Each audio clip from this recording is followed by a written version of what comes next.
자, 오늘의 수업입니다. 오우가를 통해 만나는 상징. 교과서 작품 오우가를 선생님과 같이 공부하면서 오우가라는 작품 속에 나타나는 상징을 찾아보도록 하겠습니다. 오우가, 이게 무슨 뜻일까? 그죠? 외국말인가? 뭐 이런 생각을 했을 거예요. 그런데 오는, 다섯이라는 뜻이고, 다섯 우자죠? 우는 우자예요. 친구라는 뜻이겠죠. 가는 노래예요. 다섯 친구에 대한 노래다라고 생각을 하면 되겠네요. 교과서 28쪽에 나와 있고요.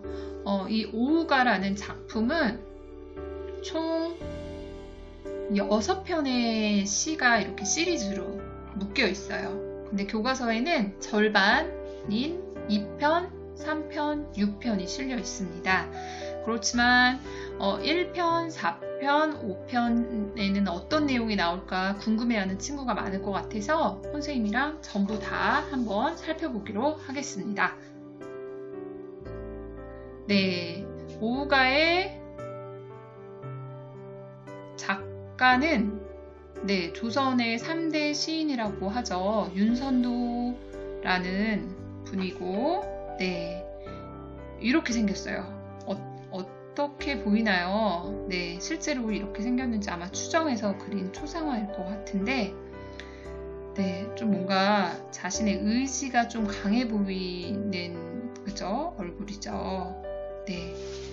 그래서 그랬을까? 이 윤선도라는 분은 4번의 유배 생활을 했는데 그 유배 기간만 총 25년이나 된다고 해요.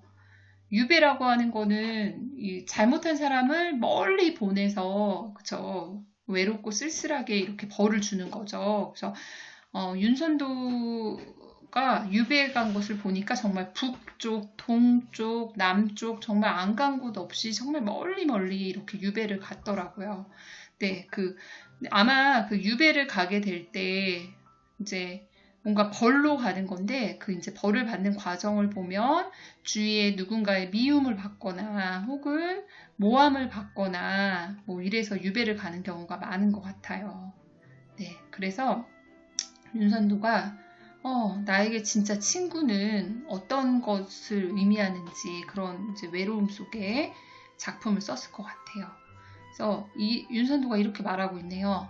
내 친구들을 소개할 테니 잘 들어보시오. 내 친구들은 이러한 친구가 있어 라고 이야기를 하고 있습니다. 그러면 오후 가면은 5명의 친구에 대한 노래일 텐데 총 6편으로 쓰여졌다고 했죠. 왜냐하면 1편에서는 이 5명의 친구를 한 번에 다 소개를 하고 있어요. 한번 만나볼까요? 그래서 1편에서 다 소개하고 그 나머지 편수에서 하나씩 소개를 하고 있습니다. 내 벗이 몇이나 하니 내 친구가 몇 명이냐 하면 수, 서, 송, 죽이다 라고 얘기하네요. 수는 물, 석은 뭘까요? 돌, 그죠? 송은 소나무, 죽은 바로 대나무예요. 벌써 첫 번째 줄에서 4명의 친구가 다 나왔습니다. 동산에 달이 떠오르니 그 더욱 반갑구나, 더욱더 반갑대요. 바로 이 5번째 친구가 달이에요. 두어라, 여기서는 뭐 갖다 둬라 이런 뜻이 아니라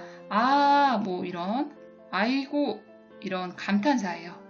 아이고 이 5밖에 또 더하여 무엇하리. 이 5만 있으면 다른 것은 필요 없다. 또 더하여 무엇하리. 나에게 아무 소용없다. 이런 이야기를 하네요. 즉 이 5만 있으면 되겠다라고 하네요. 왜 이 5이 친구인지 그럼 수석, 송죽, 월 한번 만나볼까요? 자, 오늘은 수업을 들으면서 과제를 함께 수행합니다. 첫 번째 과제입니다. 윤선도의 친구인 각각의 사연물이 어떤 삶의 태도를 상징하는지 적어주세요. 예를 들어서 첫 번째 물이다 라고 하면 물은 어떤 삶의 태도를 상징하는지 작품을 읽다 보면 선생님이 이야기도 해주고 여러분들이 추측할 수도 있을 거예요. 그러니까 그런 거를 메모하면서 적으면 좋겠죠. 수, 물, 석, 돌, 바위, 소나무, 그 다음에 죽, 대나무, 월, 달이 윤선도가 바라는 어떤 모습을 지닌 친구인지 그런 걸 찾으면 될 겁니다. 두 번째는 윤선도의 이제 1번을 쭉 정리하면 5친구 중에서 내가 누군가에게 친구가 될 때 나는 이런 친구가 되고 싶어 라는 걸 찾아보는 거예요. 예를 들어 나는 수속 송중월 중에 하나를 택하는 겁니다. 나는 달처럼 어떤 달이 나타내고 있는 상징하고 있는 모습이 있습니다. 달처럼 어떠한 친구가 되고 싶어요. 그 이유는 아마 이유는 개인마다 다 다를 것입니다. 그 이유를 자유롭게 뭐뭐하기 때문이다 이렇게 적어주면 되겠죠. 그 다음 세 번째는 윤선도의 5친구 중에 나는 이런 친구를 이제 중학생, 고등학생, 이제 어른이 됐을 때 꼭 사귀고 싶어요. 찾습니다. 예를 들어 나는 수석, 송중, 월 중 하나를 택해서 대나무와 같은 대나무처럼 여기 이 시에서 나타내는 대나무의 어떤 상징하는 모습이 있을 거예요. 대나무처럼 어떠한 친구가 있었으면 좋겠어요. 그 이유는 왜 그런 친구가 필요한지 그 이유를 개인마다 다 다를 것입니다. 그걸 적어주면 됩니다. 이거 3가지를 과제로 같이 하면 되겠고요. 앞으로 이제 수석, 송주, 월이 각각 어떤 삶의 태도를 상징하는지 찾으면서 정리하면서 한번 수업을 들어보도록 합시다. 자, 2수와 3수입니다. 한번 읽어볼까요, 선생님이랑? 구름빛이 좋다 하나 검기를 자주 한다. 구름빛이 좋다. 여기서는 이제 깨끗하다 라는 뜻이에요. 구름빛이 깨끗하지만 또 언제 보니 검기를 자주 한다. 검게 자주 변하는구나. 바람소리 막다 하나 그칠 적이 많구나. 시원해 라고 하는데 금방 또 바람이 그칠 적이 있죠. 둘 다 너무 쉽게 변화해요. 그쵸? 좋고도 깨끗하고도 여기선 깨끗하다라는 뜻이에요. 깨끗하고도 그칠 데 없기는 변함이 없기는 바로 누구다? 물밖에 물뿐인가 하노라. 물밖에 없구나. 뭐 이런 이야기를 하고 있네요. 네. 그래서 물은 깨끗하고 그치지 않는다. 즉 이거를 어떤 삶의 모습을 상징하는지 한번 생각해 보면 깨끗하다라는 것은 그쵸, 사람이 좀 청렴하다, 정직하다, 그죠? 이런 의미인 것 같아요. 그리고 정직하고 그다음에 그치지 않는다라는 것은 늘 노력하는 노력하는 모습, 노력을 하는 모습, 혹은 그치지 않는다. 그러니까 변함이 없다. 변함없는 사람들 있죠. 어렸을 때도 너무 좋은 친구였는데 커서도 좋은 친구. 그렇죠? 깨끗하고 정직하고 늘 노력하고 변함없는 그런 친구가 있었으면 좋겠다라는 걸 노래하고 있는 것 같네요. 네, 물과 같은 친구가 필요하다라는 거죠. 그럼 두 번째 작품을 볼까요? 꽃은 무슨 일로 피면서 쉽게 지고 쉬지고는 쉽게 지고 그쵸? 꽃은 피는 듯 하면서 영원한 꽃은 없죠. 금방 쉽게 집니다. 그 다음에 풀은 어찌하여 푸른 듯 누러느냐. 푸른 것 같지만 금방 또 가을이 오고 겨울이 오면 누렇게 되느냐. 아마도 변치 않는 것은 바로 바위뿐인가 하노라 라고 이야기를 하고 있네요. 네. 두 번째, 윤선도는 이런 친구를 원하네요. 바위는 변함이 없어. 어떤 삶의 태도를 상징할까요? 바위. 굳건한 모습. 강한 모습. 그죠? 의연하다라고도 표현하고, 혹은 변함이 없는 모습. 불변. 네. 늘 변함이 없는 모습. 그죠? 그런 모습. 그런 삶의 태도를 상징하고 있습니다. 그러면 다음 친구들, 우리 이제 세 명의 친구가 남았죠. 세 개의 친구, 세 명의 친구 한번 만나볼까요?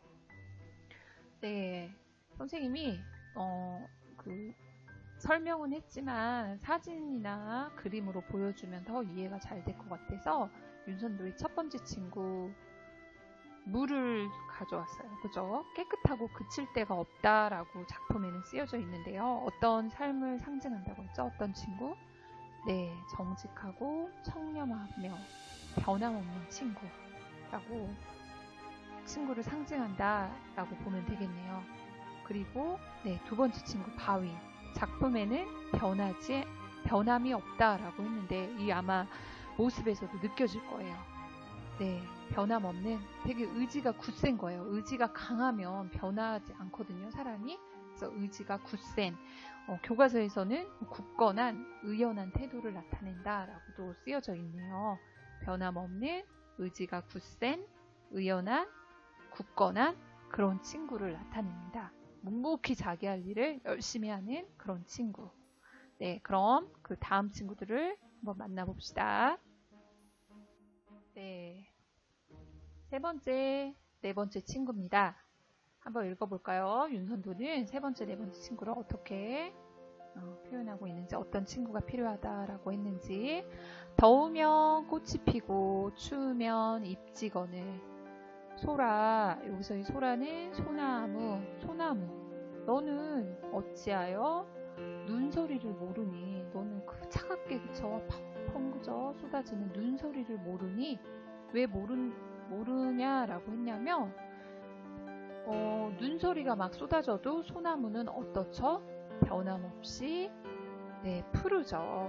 그걸 보고 야, 너 다 꽃도 지고 나뭇잎도 그냥 다 지는데 너는 어떻게 눈소리 속에서도 그렇게 변함없이 푸르니? 라고 얘기하는 거예요. 구천은 깊은 땅속이라고 알면 될 거예요. 깊은 땅 속에 네 뿌리가 곧은 줄을 네가 겨울에도 그렇게 푸른 것으로 미루어 짐작하겠구나, 알겠구나 라고 표현을 하고 있어요.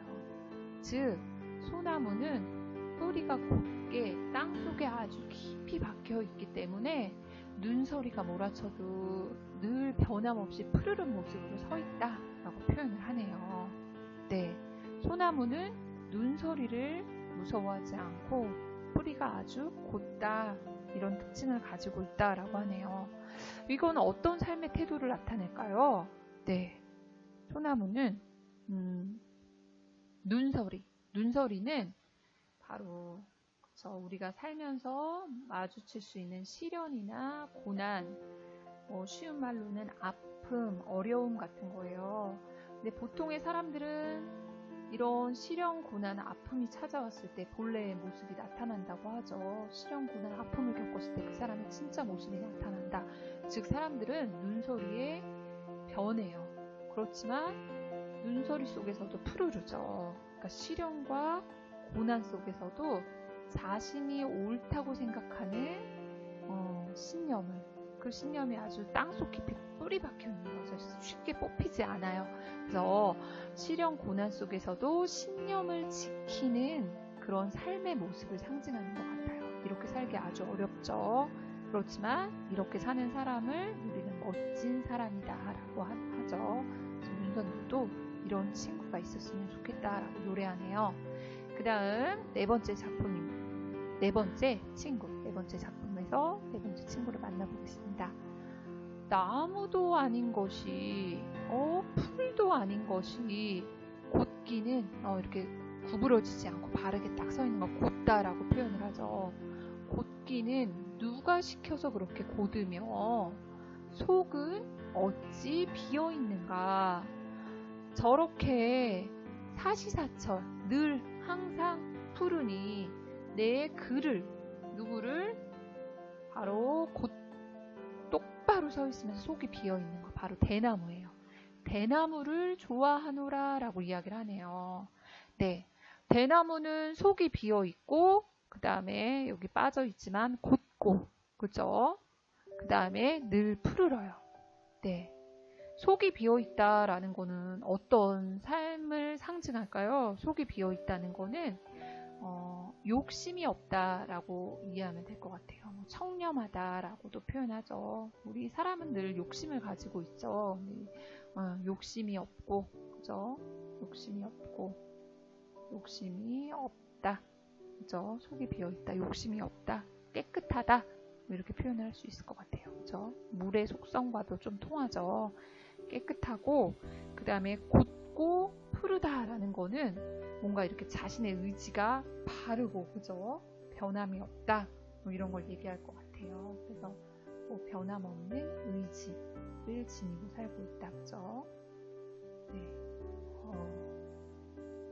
대나무도 아주 멋있는 삶을 상징하고 있네요. 멋있는 친구의 모습을, 그죠? 그림으로 한번 선생님이랑 만나볼까요? 네, 선생님이 준비한 사진입니다. 윤선도의 세 번째 친구죠. 눈 속에서도 그 푸르름을 잃지 않고 있는 모습, 그죠? 네. 눈소리를 모르고 그것은 뿌리가 곱기 때문이다 라고 작품에 나와 있어요. 시련 속에서도 자신이 옳다고 생각하는 신념을 지키는 소나무 친구, 그런 삶의 모습을 상징하고 있어요. 그 다음에 네, 속이 비어있고, 그 다음에 곧고, 그 다음에 늘 푸르르다, 그죠? 대나무의 모습이죠. 너무 멋있죠? 네, 그래서 대나무는 욕심이 없고 속이 비어있고 청렴하고, 그죠? 요즘에 국회의원들 보면, 그죠? 여러 사건들이 많이 나오죠. 비리도 저지르고, 그죠? 개인적인 욕심으로 권력을 이용해서, 그죠? 개인 재산으로 챙기고, 그죠? 네, 대나무 같은 사람이 정치를 하면 좋겠네요. 그죠? 욕심 없고 청렴하고, 그 다음에 곧고 푸르다, 변함없다, 의지가 굳고 늘 푸르르다, 변함이 없는 바로 그런 친구, 그런 삶의 모습을 상징하고 있습니다. 네, 윤선도가 좋아하는 마지막 친구를 한번 만나볼까요?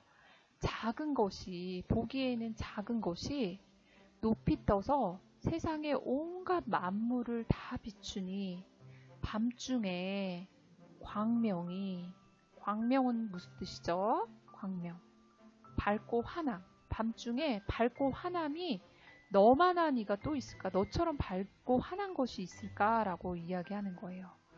그리고 보고도 말 아니하니, 보고도 말을 안 하는 거예요. 비밀을 지켜주는 거예요. 내 벗인가 하노라, 이렇게 얘기를 하네요. 그죠? 네. 그러면 네, 밝고 온 세상을 다 비추고, 밝게 온 세상을 다 비추고 본 것을 쉽게 말하지 않는다. 바로 이게 달이 상징하는 달의 모습이고, 여기서 나타내는 어떤 삶의 태도는 뭘까요? 네, 세상을 다 비춘다. 세상을 다 비춘다. 어떤 의미일까요? 하나는 온 세상을 다 밝게 비춰줘요. 세상을 다 감싸 안을 수 있는 넓은 마음. 이거를 좀 어려운 말로는 포용력이 있다라고도 표현을 하고, 혹은 되게 넓은 마음을 지니고 있는 거, 넓은 마음, 넓은 이해심, 이런 것을 가지고 있어요. 그리고 본 것을 우리 쉽게 말하죠. 그죠? 쉽게, 그죠? 비밀이야 라고 친구에게 말하는 순간 그것이 더 이상 비밀이 아니다 라고 하죠. 비밀을 지켜줄 줄 알아요. 그것을 우리는 과묵하다 라고도 하죠. 네, 쉽게 막 떠들어대지 않고 과묵함. 그래서 포용력이 있고 넓은 이해심이 있고, 그 다음에 과묵한 그런 삶의 태도를 상징해요. 그런 친구가 나는 좋다라고 이야기를 하고 있네요. 네, 달이 뜬 모습이죠. 온 세상을 다 비추고, 그죠? 온 세상에 있는 만물을 다 비추고 보고도 말을 하지 않는 달의 모습, 묵묵히 바라보는 거죠.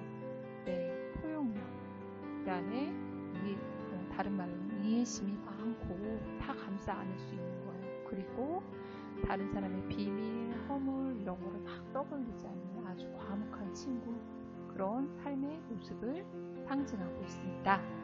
네, 이렇게 윤선도의 5 친구를 모두 다 만나봤습니다. 그러면 선생님이 내준 과제 1번, 2번, 3번을 다 할 수 있겠죠? 네, 그것을 잘 정리해서 노트에 정리해서 사진을 찍어서 과제 제출방에 잘 제출하시면 됩니다. 오늘 수업을 통해 나에게 어떤 친구가 필요한지, 그리고 내 스스로가 어떤 친구가 되고 싶은지, 그런 바람직한 삶의 모습을 한번 생각해보는 시간이 되었으면 좋겠습니다. 그리고 우리 그런 친구가 되겠다라고 결심을 하면 같이 등교 계약이 됐을 때 친구들에게 그런 친구가 되어주면 좋겠습니다. 그럼 더 따뜻한 음성 요즘이 되겠죠. 여러분 오늘도 고생 많았습니다. 안녕.